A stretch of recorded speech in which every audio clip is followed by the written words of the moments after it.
El siguiente programa es clasificación T, para mayores de 18 años. Dirección de Espectáculos Públicos, Radio y Televisión. Ministerio de Gobernación.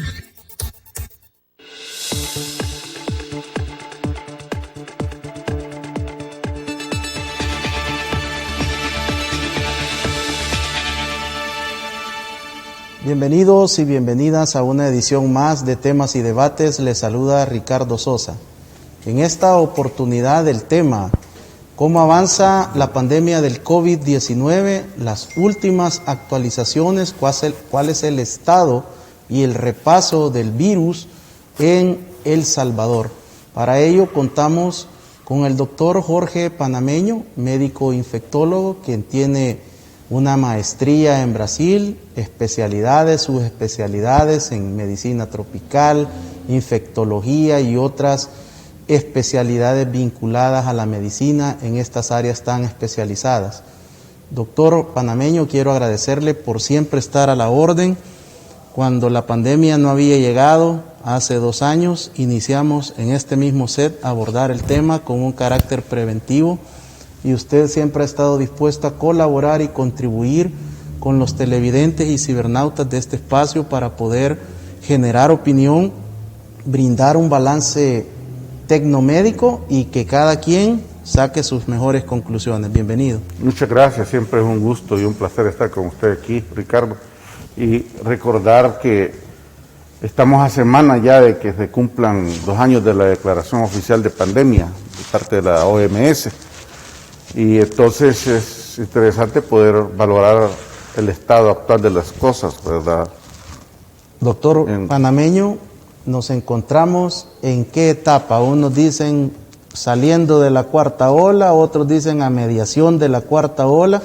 ¿Cuál es la realidad tecnomédica de la pandemia del COVID-19? En El Salvador. En El Salvador. Quisiera yo insistir en que cuando valoremos este fenómeno, no debemos olvidar que es un fenómeno global y que es importante mantener nuestra visión de lo que está pasando en el mundo, de lo que está sucediendo en el continente americano, a nivel regional en Centroamérica y a nivel local en El Salvador, porque esto nos va a enseñar mucho sobre el comportamiento de la pandemia. Actualmente nosotros nos encontramos ya a la salida de la 4ª ola, que nunca, por cierto, ha sido reconocido oficialmente, ¿verdad? Porque no hemos oído ni cuándo se inició ni cuándo bajó, pero hay ya estadísticas internacionales de gente de centros internacionales académicos,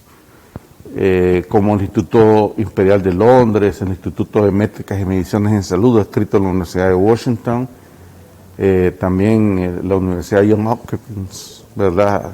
Que es el dato más reciente, fechado el 14 de febrero, porque los datos oficiales nuestros se atrasan siempre de 7 a 14 días, van atrasados. Y entonces, pero debemos entender que nos encontramos en un momento en el cual día a día van disminuyendo el número de casos nuevos, ¿verdad? Y que realmente es lo que podemos ver. Nosotros, yo me desenvuelvo en el área privada y ya puedo decir de que hace aproximadamente unos 7 días, desde el 15, como se había calculado ya, entre el 14 y el 15 comenzó a bajar el número de casos, y en este momento estamos teniendo una disminución marcada. Yo creería que esta semana vamos a llegar a días de 0 casos. Pero ya los hospitales privados ya no están, los pocos que ofrecen atención ya no están saturados. En cuanto a qué está pasando en el sector oficial, pues es difícil decirlo, ya que la información está bajo reserva y solo se puede saber en los datos que son publicados en la página oficial con este atraso. Y además es una información que carece de credibilidad y transparencia, y por eso yo ya no sigo, personalmente ya no veo otros marcadores. Pero lo importante de esto es que la población debe entender que sí cada vez va disminuyendo el número de casos, pero esto no significa, como ya lo dijimos en cada situación que se ha dado, significa que estamos saliendo de la cuarta ola que fue generada por la variante genética Omicron, que por cierto ya nosotros lo habíamos dicho allá por diciembre, que esta era la situación, y hasta ayer, creo, ayer fue confirmado oficialmente por datos, al parecer originados en muestras tomadas hace más de un mes atrás, en lo cual se establece que el 86% se mandaron 100 muestras, de los cuales el 86 eran causadas por Omicron y un 14% por Delta, pero eso fue hace poco más de un mes. Hoy día, por ejemplo,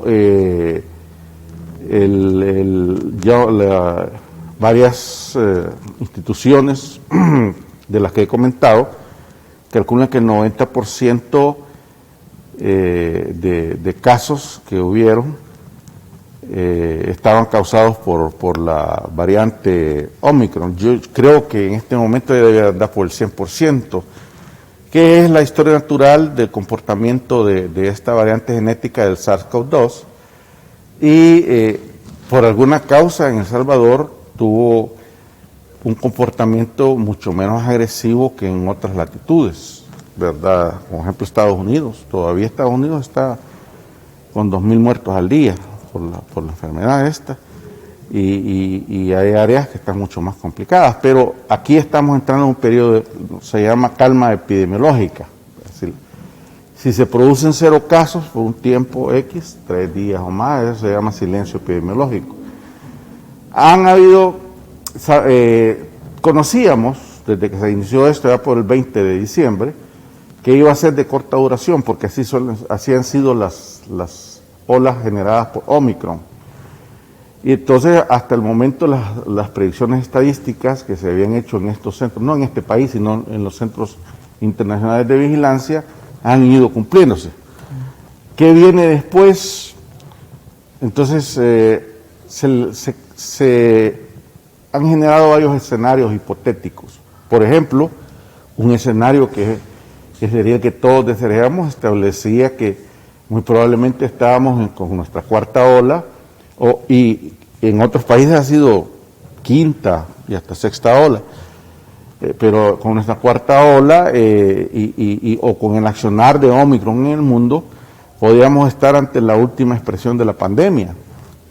Y hay quien hipotéticamente decía esta infección va a funcionar con esta variante por su alta contagiosidad como una vacuna universal, y va a permitir dos probables situaciones: o que la pandemia cese, o que gocemos de un largo periodo de tranquilidad sin nuevos brotes. Sin embargo, esto último podría no ser así, de cara a lo que en este momento está sucediendo en Hong Kong, en donde, y por eso les digo, la visión no puede ser solo lo que aquí está pasando, ni lo que está pasando en Centroamérica o en América. Hay que ver otros lugares del mundo. Acuérdense dónde se inició la pandemia, ¿verdad? Y cuánto tiempo tardó en llegar acá. Entonces, en este momento hay acontecimientos difíciles en Hong Kong que todavía no han sido explicados apropiadamente, ya que este territorio especial administrativo que es propiedad de la República Popular de China había tenido muy buenos resultados con estrategias que ellos estaban implementando, una serie de situaciones, pero de repente, hará menos de una semana, ha habido un estallido causado por Omicron, en donde ha colapsado el sistema de salud y se vive en situaciones complejas como las que ya hemos conocido anteriormente. Y eso conlleva a la necesidad de vigilar, y ahí es uno de los puntos bien importantes que vamos a comentar sobre las necesidades que hay en El Salvador. Es decir, en este momento, aquí estamos conduciéndonos a ciegas desde el punto de vista epidemiológico, en el sentido de que no se está haciendo vigilancia genómica sobre lo que está de una manera mucho más profunda que lo que se está haciendo, es decir, que tenemos que estar vigilando. Y en este momento es importante ya no solo la variante genética Omicron, sino vigilar los sublinajes, que son subtipos de Omicron, que podían estar, podía estar detrás de lo que está pasando en Hong Kong ahorita, sobre todo el sublinaje BA2. Se han descrito 4 sublinajes. No quisiera confundir a nadie, pero este ya no es el momento de estar viendo si es Omicron o no, eso es en diciembre. Ahora hay que estar viendo qué sublinajes son los que aquí están circulando, porque podría ser que ya venga una mala noticia y que diga, mire, la mutación que lleva al aparecimiento del sublinaje BA2 de la variante genética Omicron tiene la capacidad de generar otra ola, otro disparo. Y esas son las cosas en las que todo sistema de salud tiene que centrar, ¿verdad?, recursos, capacidades. Y aquí tenemos recursos, sí tenemos. La Universidad Nacional cuenta con un programa pequeño, pero que es muy eficiente, con colegas jóvenes que están capacitados para hacer los estudios necesarios. Lo que no tienen son equipos ni recursos, ¿verdad? Entonces, en este momento no debemos, ante la baja de casos, no debemos cometer el mismo error que se cometió en diciembre, cuando vimos hospitales que estaban siendo barridos y trapeados y preparados para convertirse en otra cosa, porque nos estalló en la cara la cuarta ola en el mes de diciembre mismo, ¿verdad? Y nos hizo pasar por momentos difíciles. Afortunadamente, como les decía al inicio, el comportamiento de la enfermedad, en la mayoría de casos que yo pude ver y atender, fue de leves, ni siquiera moderado, de leve a moderado. Pero esto no debe engañarnos en ningún momento sobre que ya terminó la pandemia. Si alguien cree eso, está equivocado. Y lo hemos venido repitiendo por 2 años en medio de una serie de circunstancias. Hoy por hoy, ya la cuarta ola probablemente esta misma semana ya haya cesado por completo, la cuarta ola. Que viene después son las cosas que tenemos que depender de los estudios y análisis de carácter epidemiológico para poder hacer proyecciones. Por tanto, no debemos descuidarnos. Miren, nosotros portando nuestra mascarilla, queremos que vean lo importante que esto es, ¿verdad? No hemos salido del riesgo, el riesgo va a estar ahí latente y esperemos que un día en este país se pueda desplegar todo lo que sea posible dentro de nuestras realidades, ¿verdad? Hay cosas que no podemos hacer, pero hay cosas que sí podemos hacer. Por ejemplo, que el comando de la lucha contra la pandemia sea asumido por verdaderos expertos y especialistas, ¿verdad? Doctor, prácticamente a pocas semanas de cumplir los 2 años de la llegada oficial a El Salvador, ¿qué se ha aprendido? ¿Qué sabemos ahora que no funciona? ¿Y qué debemos de confirmar? Porque parece que uno en las relaciones diarias encuentra personas que se protegen, que se cuidan, que están con una actitud siempre de protección y de defensa. Pero hay centros comerciales, restaurantes donde ya no sirven los termómetros digitales, ya no ponen alcohol gel, y si ponen es una composición que no es la adecuada. Entonces, por ejemplo, bandejas a la entrada de las oficinas y las casas, ¿qué tanto valor ha demostrado ya la evidencia que funciona o no? Hace muchos meses ya muchos tiempos, aquí vamos a hablar en meses, no quise hablar, ojalá que no tengamos que estar hablando en años, pues tengamos dentro de 5 años hablando lo mismo.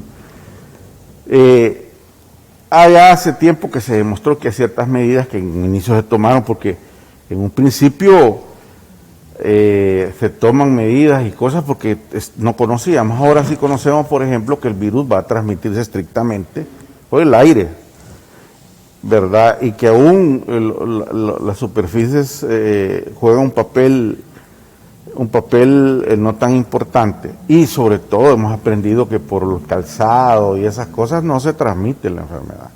Por tanto, y yo todavía veo en algunas clínicas y cosas y todo tipo de negocios, el uso de bandejas que contienen desinfectantes, pues se lejía con agua, lo que sea, ya no está justificado. Ya la Organización Mundial de la Salud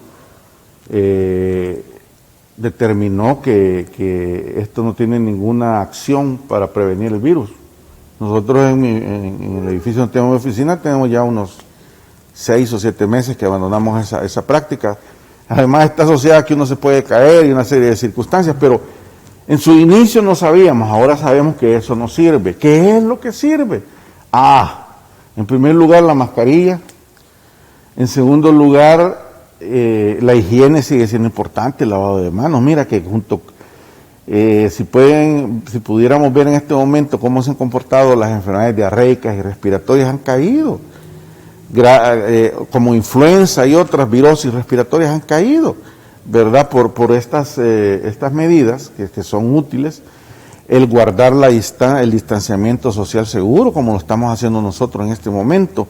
Y una cosa bien importante, fíjense que sí se comprobó, es que el virus en espacios cerrados puede permanecer hasta 12 días flotando. Y eso se elimina a través de la ventilación. La apropiada ventilación tiene un papel importante. Si uno tiene un paciente en casa que está aislado porque se infectó, deberían estar las ventanas abiertas para que circule el aire. Y eso elimina saca de la casa, del área, los virus. Esas son las cosas importantes. Y obviamente el tema de la aglomeración, que es un lío difícil. Pero fíjate, qué cosa más interesante, que no es un problema solo en El Salvador. De hecho, vean lo que está pasando en Canadá ahorita, y que ya inicia en los Estados Unidos, y que ya comenzó en Francia. Un día de estos me llamaba la atención a mí que el pueblo ha salido a la calle a protestar, y entonces en Francia mandaron a lo que es el equivalente de la humo aquí. ¿Y sabe lo que hicieron? Se unieron a la protesta. ¿Verdad? Ahí está entonces, este tema es un tema difícil de enfocar, y muchas veces la situación es porque no ha habido adecuada comunicación. No podemos decir que los franceses o los canadienses son maleducados o tienen baja cultura, sino que en primer lugar estamos hartos todos ya de la pandemia, de las medidas antipandémicas, que en algún momento llegaron a limitar nuestra libertad. Entonces, por eso es que es importante la pregunta que me hacía Ricardo. ¿Qué sirve y qué no sirve? ¿Verdad? Y cuando hace 2 años, que vamos a tener el 21 de marzo de 2020, se inicia ese encierro al que fuimos sometidos, que duró casi 3 meses, advertíamos que este tipo de decisiones tienen que ser tomadas por un equipo de especialistas que incluya incluso expertos en salud mental, porque esto que estamos viendo hoy en el mundo, ¿verdad?, y que se puede dar en cualquier país, en donde la gente ya está harta de una serie de circunstancias, se iba a dar, y que junto con la situación de encerrarnos, que al final no sirvió de nada prácticamente, porque la pandemia siguió su curso y pagamos el precio en vidas, ¿verdad?, que esperábamos ahorrar con eso. Entonces el punto es que en este momento debe analizarse seriamente desde el uso de estas banderas hasta otro tipo de medidas, entendiendo que ya la población del mundo y particularmente los salvadoreños estamos mentalmente afectados. Fumigar las llantas de los vehículos en empresas que todavía se sigue haciendo. Ese gastar, eso nunca se logró demostrar que eso fuera, y una vez que ya no estaba claro, la OMS recomendó deje de hacer eso, está gastando sus recursos innecesariamente. Rociar amonio o lejía a los comprados del supermercado, del mercado, al llegar a casa. Basta con lavarlos con agua y jabón, no hay otra cosa mejor que eso, ¿verdad? Importante esta aproximación con el doctor panameño, quien nos hace un relato sobre lo que esperamos se confirme en las próximas horas, según su proyección, que El Salvador estaría saliendo de la 4ª ola al finalizar la presente semana. Y por otro lado, qué funciona y qué no funciona por medio de la evidencia empírica y los indicadores tecnomédicos que los profesionales de la salud, la misma OMS y otras instituciones a nivel mundial han avalado. Al regresar, conoceremos el otro enfoque, el avance de los medicamentos y cuál es la recomendación y la opinión del doctor Jorge Panameño. Regresamos.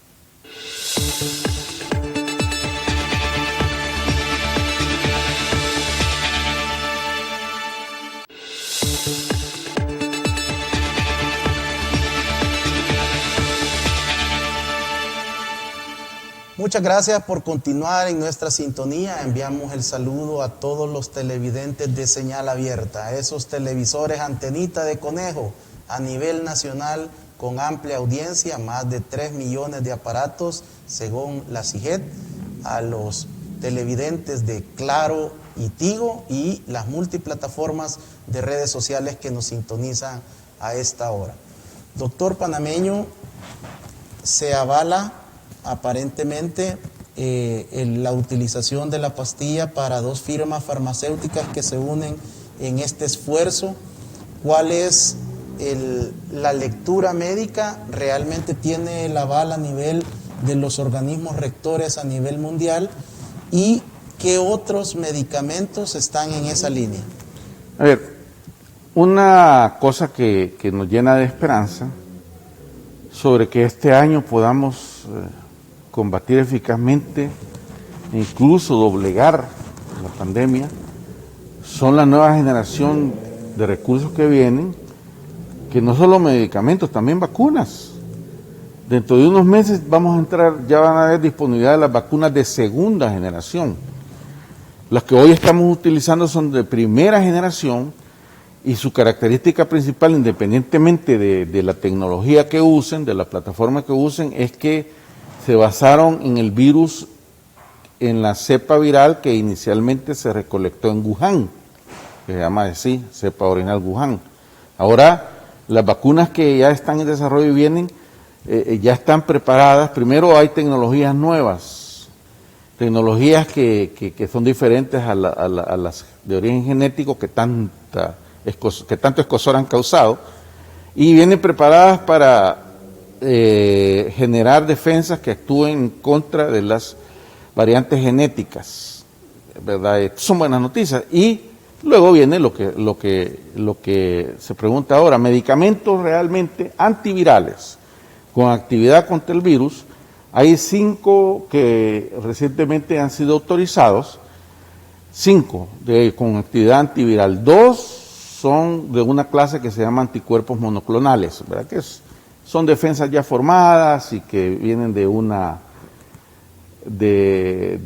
tecnología muy compleja y que se van a caracterizar por también un altísimo costo, ¿verdad? Fuera de realidades como la nuestra. Son 2.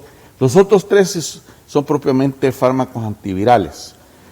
Uno lo hemos usado ya por mucho tiempo, que se llama Remdesivir, que es el que administramos en la vena en situaciones de moderada, severa y graves, que hoy ha cambiado. Ya la recomendación es que lo usemos más tempranamente, no como antes, porque al principio el Remdesivir solo se usaba cuando el paciente ya tenía neumonía y tenía necesidad de oxígeno. Ahora no. Ahora, mientras más tiene un rango de 10 días desde iniciado y se ha disminuido el número de dosis, antes eran 5 dosis, hoy solo son 3. Y luego vienen otros 2 medicamentos que tienen felizmente la peculiaridad de que se pueden tomar, son tabletas. Aquí tenemos 2. Uno se llama Paxlovid, voy a usar el nombre comercial porque es un poco complejo, el otro nombre es una combinación de 2 antivirales, ritonavir más otra cosa. Entonces es Paxlovid, y el otro es el molnupiravir. Y el molnupiravir no lo menciono por último porque así salió el orden, sino porque es el último de los medicamentos en la lista. ¿Y por qué? Porque el molnupiravir, que es el que ahora se está distribuyendo, y dicho sea de paso, están usando genéricos acá, ¿verdad? Entonces no es la marca, no es un genérico. Igual Paxlovid ya tiene distribución. O sea, no es Pfizer ni de Merck. No, es de casas que están licenciadas para producir, pero a un costo mucho menor, ¿verdad? Son genéricos. Entonces, el punto está en que hablemos de molnupiravir, que es el que estamos usando aquí. Molnupiravir es un medicamento antiviral que actúa a través de interferir, se llama de la clase análogo de nucleótidos porque actúa interfiriendo la multiplicación del virus, la replicación viral, pero a nivel genético, ataca el genoma, ciertos componentes del genoma, e impide impide que el virus se replique. Si el virus, cualquier virus no se replica, muere, tiene un tiempo de vida, ¿verdad? Entonces tiene que estar multiplicándose e infectando nuevos huéspedes, en la mayoría de casos, cuando no alcanzan fase crónica, para que esta como especie subsista. Pero al interferir con la multiplicación, pues llega un momento en que desaparece el virus porque no puede multiplicarse. Esto es lo que hace este antiviral. Este antiviral se encuentra todavía en la fase de experimentación. El 21 de diciembre del año recién pasado recibió una autorización de emergencia, no una autorización plena para poder venderlo para todo el mundo, sino una autorización por parte de FDA, que es donde pertenecen las dos compañías que lo desarrollaron, Merck y también Pfizer participó en esto. Que luego Pfizer ha lanzado otro que es el Paxlovid, que ya les comento, pero el punto es que este antiviral, primero, se autoriza su utilización, y así dice literalmente el documento original, para ciertas personas. ¿Y quiénes son esas ciertas personas? Son aquellos que tienen riesgos elevados para desarrollar una forma grave de enfermedad o morir. Igual que como por ejemplo con las vacunas, aunque estos medicamentos, ninguno de ellos va a sustituir a las vacunas. Entonces, ¿estas personas quiénes son? Los no vacunados, en primer lugar. En segundo, los no vacunados, y que además de que no son vacunados, tienen factores enormes de riesgo, como por ejemplo inmunodeficiencias de diferentes tipos, que eso quiere decir que el sistema inmune está comprometido por diferentes razones, porque está en quimioterapia, porque ha recibido un trasplante y está recibiendo medicamentos para inhibir su capacidad de defensa, porque esto sirve también para rechazar el órgano que le ha sido trasplantado, que tiene ciertas enfermedades, ¿verdad? También está especialmente indicado para personas que, aunque estén vacunadas, tienen estos riesgos que se ha comentado. Y ahí por delante, estas personas son las que tienen que ser prioritariamente las usuarias de este medicamento. Ahora, tiene innumerables limitantes. Una de ellas, por ejemplo, es que debido a su mecanismo de acción, puede provocar malformaciones desde el momento mismo de la concepción y durante el embarazo. Por eso es que solo se puede utilizar en mayores de 18 años y está contraindicada en embarazadas. ¿Y por qué en niños menores de 18 años? Acuerden que el concepto de niñez, según la OMS, es a los 18 años, pero ese es el tiempo en que se considera que termina el proceso de crecimiento. ¿Y por qué antes? Porque también este agente puede interferir con la formación de huesos, cartílagos y músculos. Entonces, por eso no se puede usar en niños, ¿verdad? Y todavía hay muchos aspectos que se desconocen, por lo cual el medicamento no ha recibido licencia plena hasta que completen los estudios. Pero se comprobó que el riesgo-beneficio en relación a estas personas que padecen las condiciones que yo ya comenté, es positivo hacia el beneficio sobre los riesgos. Entonces, es para ellos, es un medicamento entonces de uso delicado, como hay muchos en medicina. Entonces, la autorización fue dada para que bajo estos criterios se distribuya, es decir, tiene que ser bajo estricta supervisión médica, no fue de ninguna manera permitido para su utilización en forma masiva. Y quiero decirles una cosa más que es bien importante con esto. Las mismas recomendaciones de la FDA establecen que las personas, hembras y varones que están en su edad reproductiva y son sexualmente activos con riesgos de generar un embarazo, tienen que tomar medicamentos anticonceptivos eficaces y comprobados, incluso antes de comenzar a tomarlo.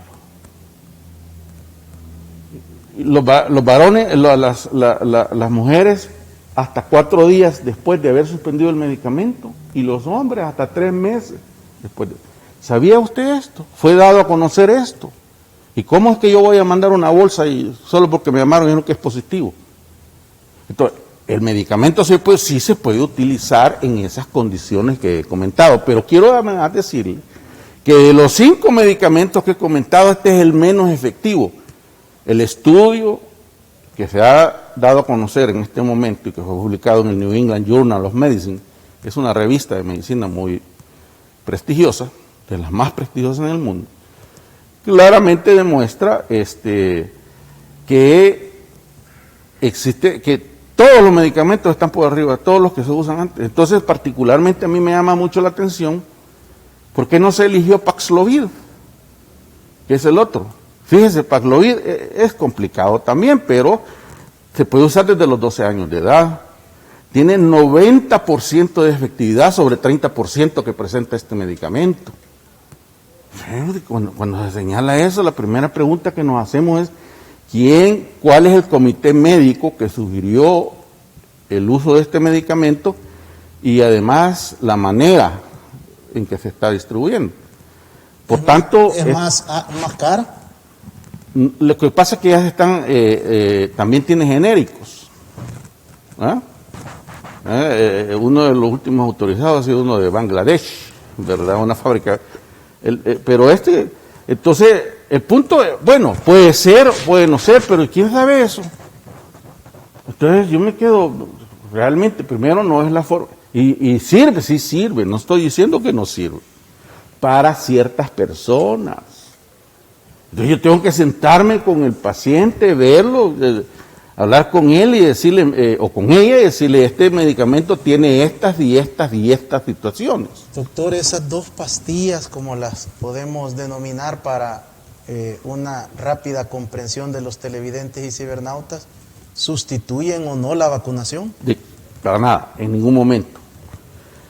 De ninguna manera, porque en primer lugar, la vacunación tiene alcances mucho más allá de lo que en este momento se está logrando con estos medicamentos, y ya hemos usado, ya por un año el mundo ha usado las vacunas, ya sabemos, y la efectividad de la prevención, es decir, podemos suministrarle a la mayoría de la población en donde está autorizada su utilización con múltiples ventajas. Entonces es un complemento, solo un tratamiento, no sirve para prevenir. De hecho, no se ha comprobado que tenga una actividad profiláctica de prevención, sino que se usa para tratar, ¿verdad?, pacientes que tengan estos factores de riesgo, que son justamente los que van al hospital, a pesar de ser vacunados, por ejemplo, ¿verdad? Pero no sustituye para nada, para nada,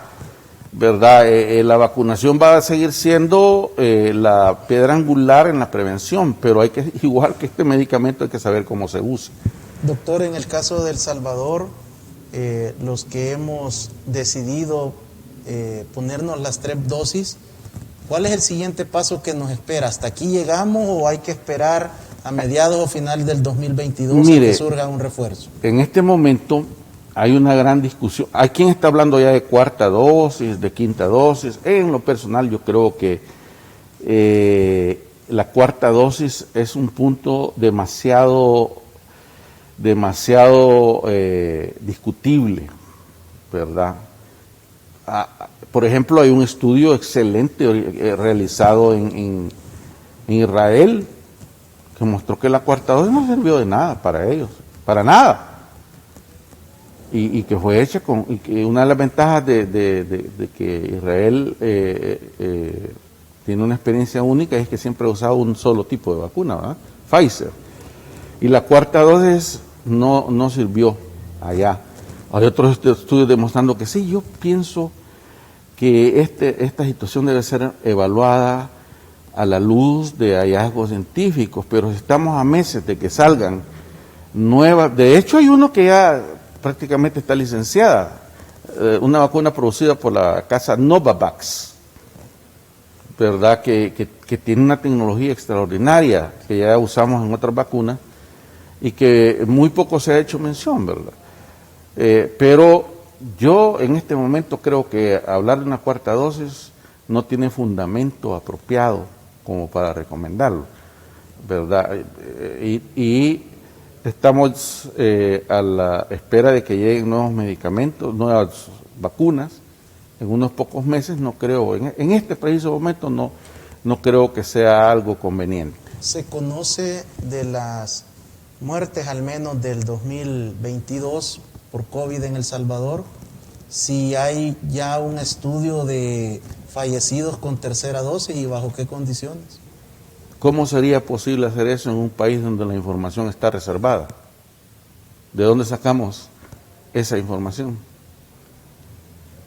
No hay manera de que, más que sean que se conozcan eso, que sean abiertas esas bases de datos, porque hay cosas que sí se pueden en base a fórmulas matemáticas y estadísticas se puede determinar la tendencia, la incidencia, el número de nuevos casos, el número total de fallecidos, pero esos detalles necesitan que se haya registrado para computarlos y analizarlos. No se conoce ni hay manera, y por 7 años está eso bajo Doctor, reserva. Entonces podemos de alguna manera tratar de compararnos, por ejemplo, con Israel. ¿Cómo está Israel en este momento con 3 dosis, 4 dosis de Pfizer?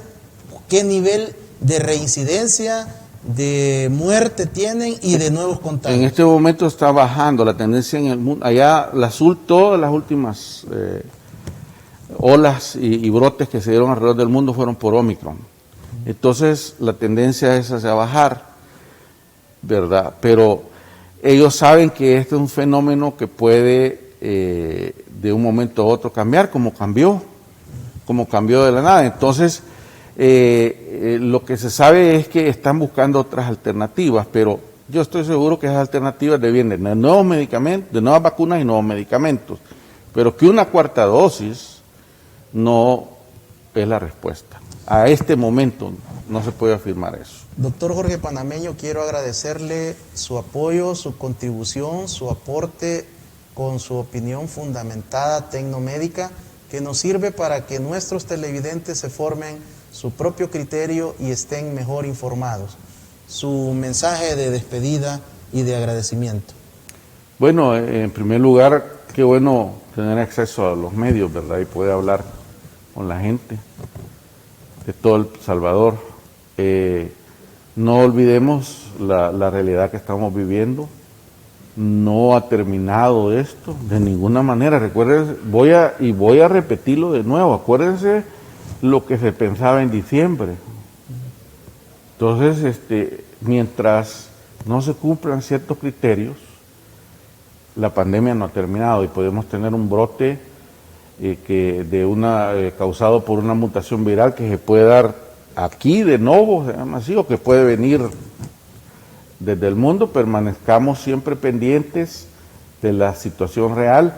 Lo que la doctora Margaret Chan en 2009, cuando ella era la directora de la Organización Mundial de la Salud, dijo: hay que mantener una preocupación informada.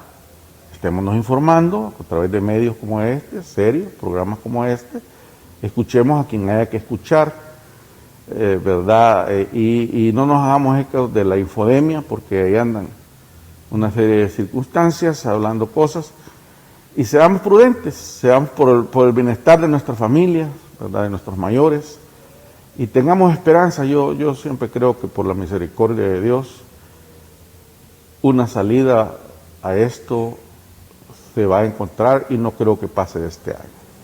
Doctor, que el Señor le bendiga, le guarde su salud, su vida, la de su familia, la de las personas que le apoyan, su equipo de trabajo, porque usted también está haciendo una labor altruista al aconsejar, al darle seguimiento a muchos pacientes a través de las multiplataformas de redes sociales, brindando una colaboración altruista. A usted, amigo televidente y cibernauta, el mensaje que hemos insistido por más de 2 años. Prevenga, atienda las recomendaciones y las sugerencias de los profesionales, de los expertos, de la gente que está día a día estudiando y dándole seguimiento al desarrollo de la pandemia por el COVID-19. A protegernos, utilice la mascarilla, lavado de manos y, si puede, pues el alcohol en forma de gel le ayudará a prevenir. Que Dios le bendiga. Vacunarse, ¿verdad? Y la vacuna. Vacunarse, sí. Hasta la próxima. Bueno.